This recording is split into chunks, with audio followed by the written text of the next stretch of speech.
යකෝ මේක වැවේවත් පෙන්නද? මිනිහා පෞගිය කාලෙම පිස්සුවෙන් වාගේ හිටියේ. පිස්සු හැදෙන වැඩක් තමයි ඉතින් ඌට සිද්ධ වුනේ. සාලාමි ඊට වඩා පිස්සු හැදෙන එකක් ඕම් මාටින්ට වෙලා තියෙන්නේ. ඒ මොකද?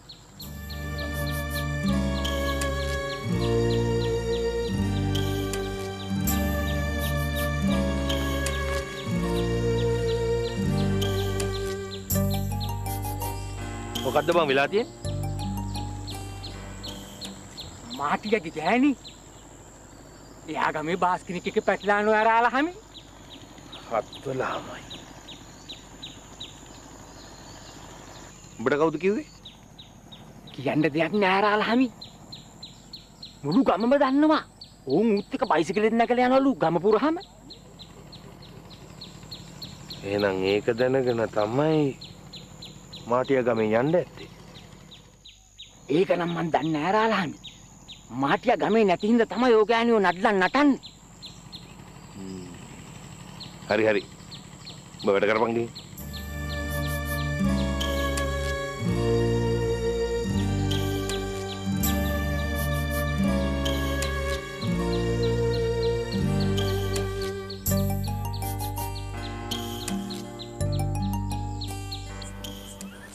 මට නම් මාටින් එක තරහේ බෑ. මේ අංගනාවගේ හැටි නොදැනද? උඹ මෙහෙම දාලා ගියේ.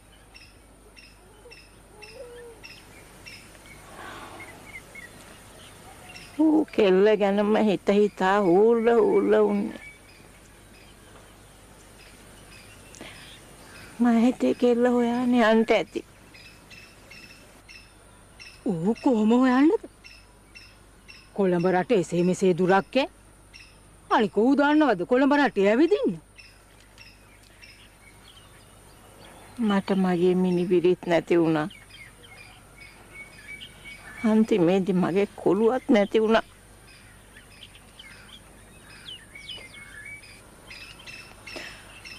කොහේ හිටියත් කමන්නේ. මගේ මිනිබිරි යාතින් හිටියොත් මට ඇති. යාතින් හිටියොත් ඇති දෙයනේ.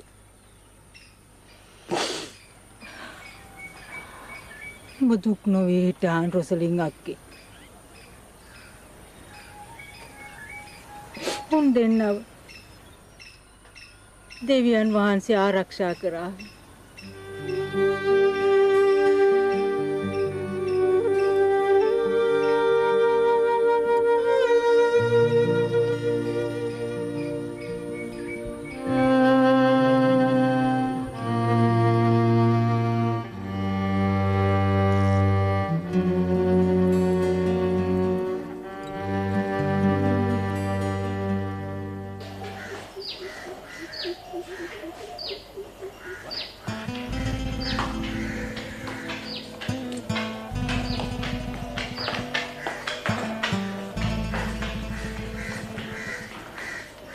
දීපිකා නම් හරිම සතුටින් වගේ ගෙදර යන්න ඉන්නේ. ගෙදර නෙමෙයි. එදා පාර මං යන්නේ අපේ ස්ටේට් එකට. කොහෙද ඒක තියෙන්නේ? ටිකක් දුරයි. මේ නම් 5 hours journey එක. ඒ ඉතින් දීපිකා වා ජීප් එක යන්නේ හින්දායි. අපි යනවා නම් ඉතින් බස් එකේ තමයි. අපිට නම් ඉතින් one day journey එකක් තමයි. නේද තරංග? දීපිකා ගෙදර යන්නේ නැද්ද? යනවා. ස්ටේට් එකේ 2 weeks ඉඳලා ඊට පස්සේ ගෙදර යනවා. මොනවද නිවාඩු කාලේ කරන්නේ? අපි බෝටින් යනවා, ඩොල්ෆින් බලන්න යනවා. ඒ හරිම ලස්සනයි. හරිම නිදහස්. පාඩම් කළා රිලැක්ස් වෙන්නත් එපා. ඒක නෙමෙයි. ඔයගලත් එනකොට දවසක් එහෙ ඉඳලා යන්න. අපිට කොහෙන්ද හට වගේ නිදහසක්. ඇයි?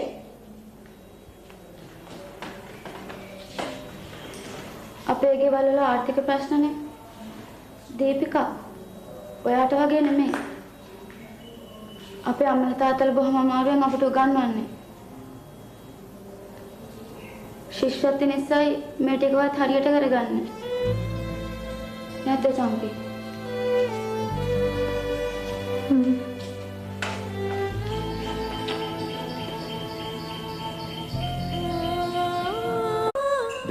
මයි පුතා මොනවද කරන්න හිතාගෙන ඉන්නේ?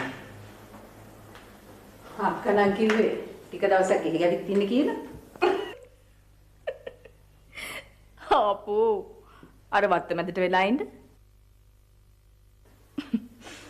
ඊට වැඩිය හොඳයි හිරේ යනවා. මයි පුතා ජීවිතය ගැන ඊට වඩා බැරෑරුම්ව හිතන්න ඕන. දැන් සෙල්ලම් කළා ඇති. මාදයි මගුලක් ඇදෙනකන් සෙල්ලම් කළා. අම්මට මං ඉන්න තත්ත්වය තේරෙන්නේ නැහැ. ඒකයි අම්මා විදිහට කෑ ගහන්නේ. හරි. දැන් මයි පුතාට ඕන මොහාන්ගෙන් වෙන් වෙන්නද? මට තව එක වතාවක් මොහාන්න මුණ ගැහෙන්න ඕනේ තාත්තා. ඊට පස්සේ මොහාන් මොනවද කියන්නේ කියලා බලලා මං ඩිවෝස් කේස් එක ෆයිල් කරනවා. ඒවා කියන ලස්සන. අපි නම් ජීවිතේට ඔය ඩිවෝස් කියන වචනේ අහන්නවත් ලෑස්ති නෑ. අම්මලාගේ කාලේ වගේ නෙවෙයි අම්මා දැන් කාලේ වෙනස්. කාලේ වෙනස් ඇති. ඒ වුණාට මිනිස්සුන්ගේ වැදගත්කම වෙනස් වෙන්නේ නෑ. හරි. දැන් ඉතින් ඔය අනම්මනම් කතා කරලා වැඩක් නෑනේ. මයි පුතා. ඔයා ගිහින් බලන්නකෝ මොහාන් මොනවද කියන්නේ කියලා.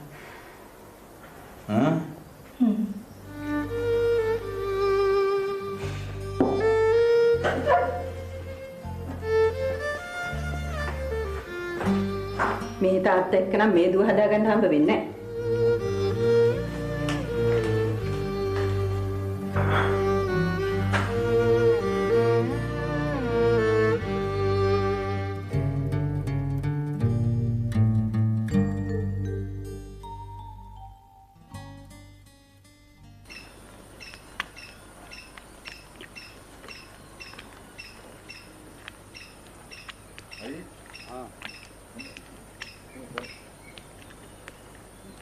සමේ මගේ අයියා.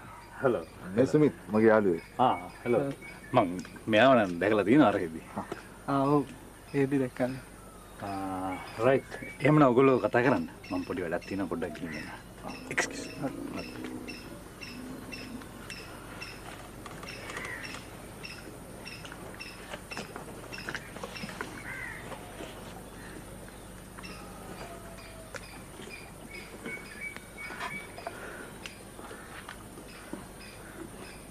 මේ හොඳයි වගේ. වරදක් නෑ හොඳයි. සර් තමයි ඉතින් ඔක්කොම කරන්නේ. කවුද මේ මහත්තයා? මේ විශ්වවිද්‍යාලේ ගණන මහත්තයෙක්. මේ අඩුවකට ඇවිල්ලා. ඉතින් මේ මහත්තයා නිවාඩු කරලා ගියාට පස්සේ ඔබ මොනවද කරන්නේ? එතකොට බලනවා. කෝ අර චූඩමාණික්කේ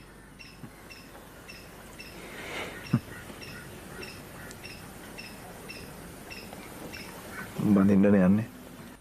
නෑ කාවද?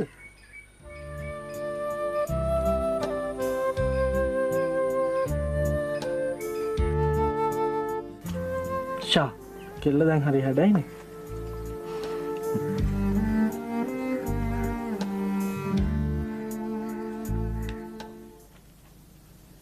මහත්තයා තේ ගේන්නද? ගේන දීපා. දීපා. කමල්ගේ යාළුවෝ දෙන්නෙක් ඇවිල්ලා ඉන්නවා. පොඩ්ඩක් කමල්ගෙනුත් අහලා බලන්න.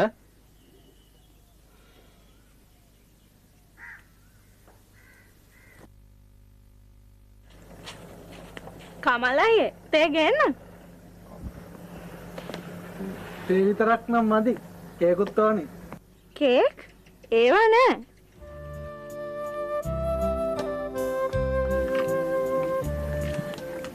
තාම යා මේ ගැන දන්නේ නෑ. ඒක යකාගේ කසාදයන්. තාම පොඩිනේ. ලොකු වෙනකල් හිටියොත් උඹ නාකි වෙයි.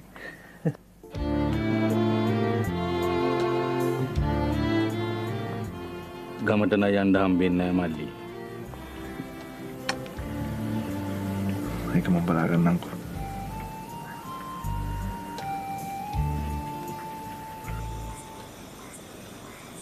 මට පේන්නේ ඩිංගෝ මාටින් කාර්යයක් කෙල්ල හොයන්න ගිහිල්ලා වගේ. උන්දේ කොහ කියලා හොයන්නද දාලා? දසරා ගිහලා මටවත් හොයාගන්න බැරි වුණකොට. දැන් මම මේ කිව්වේ මාටින් කාර්යයක් කෙල්ල හොයන්න ගිහිල්ලා.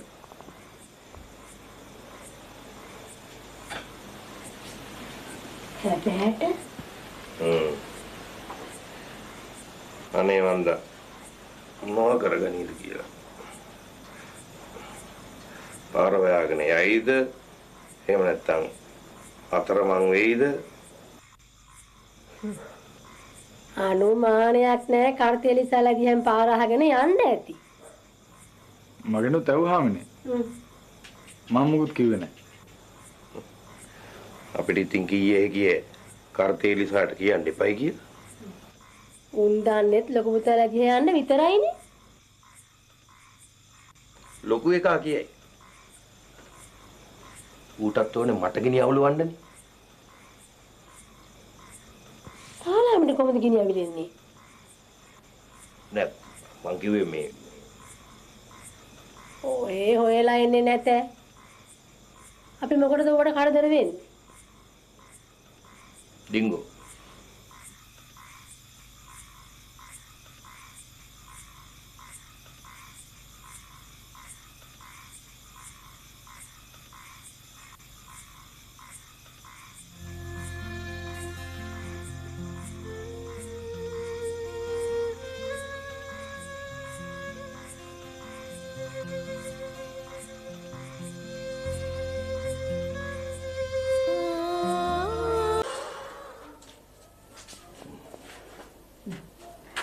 අද රැ වෙනකම් වැඩ තිබුණා.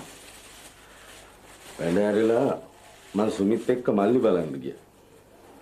අන්න බලන්න ඉතින්. ඔය අපි එක්කන් ගියේ නෑ. මං යන්න හිතාන හිටපු ගමනක් නෙමෙයි. සුමිත් ඇවිල්ලා යන් කිව්වා මාත් ගියා. දැන් ඉතින් තන දන්නවනේ. අපිට පස්සේ යන්න බැරියේ. රීටා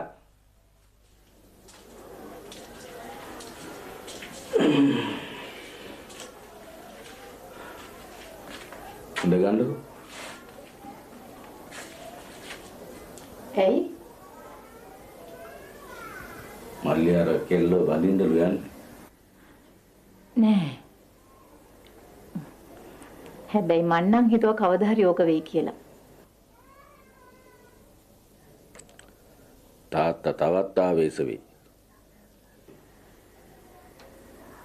හොඳ වැඩි. තියෙන මහන් තත්තකමට ඔහොම වෙන්න ඕනේ.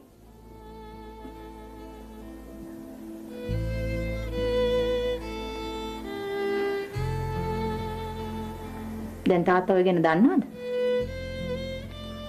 තාම නැතුව ඇති.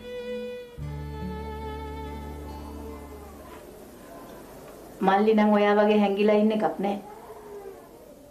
කෙලින්ම යයි ගෙදර.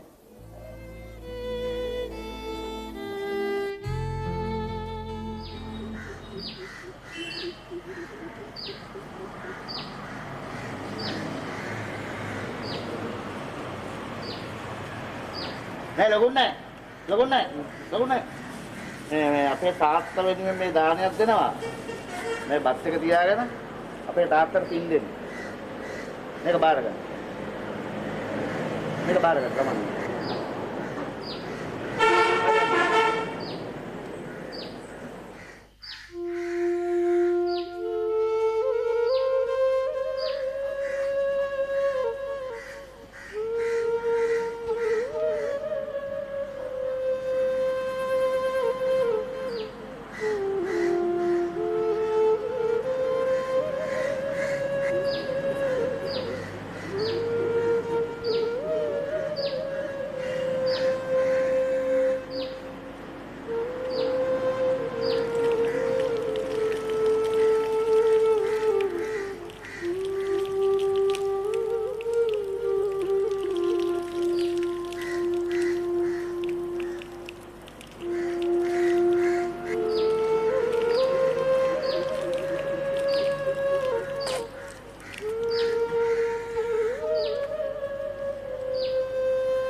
මතකද? මා සෙකන්ඩ් එකේ දීපිකා.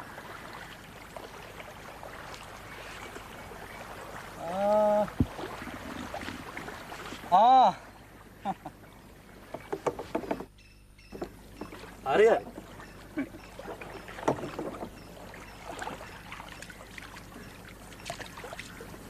සර් රිසයින් වුණා කියලා හැමතැනම කතා වෙනවා.